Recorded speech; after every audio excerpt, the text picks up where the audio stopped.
So there are thousands of people.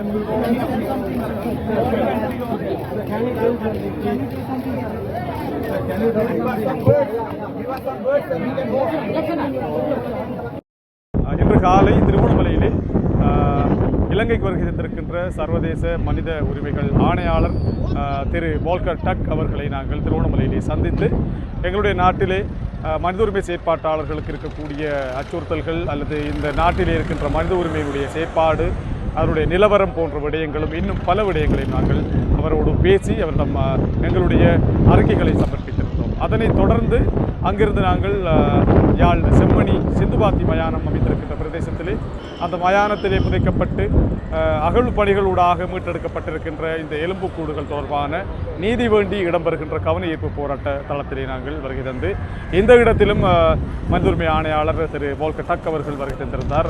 இந்த இடத்திலும் அவர் இந்த செம்மணி சிந்துபாத்தி மயானத்தை பார்வையிட்டிருந்தார். அதோடு இந்த போராட்டம் இந்த பேரணி அல்லது இந்த கவன ஈர்ப்பு இடம்பெறுகின்ற இடத்திற்கு வந்து இந்த இடத்தினுடைய நிலையையும் அவர் நேரிலே பார்வையிட்டிருந்தார். அவரிடம் இங்கு வைத்தும் கூட எங்களுடைய மக்கள் தங்களுடைய கோரிக்கைகளை முன்வைத்திருக்கின்றார்கள்.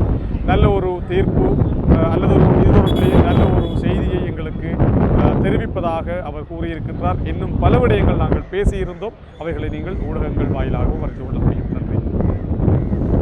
கட்டாயம் அவர் இந்த இடத்துக்கு விஜயம் செய்ய வேண்டும் என்றும் அதோடு கூட அகழ்வுப்பணி நடைபெறுகின்ற அந்த மைதானத்துக்கும் சென்று அதை பார்வையிட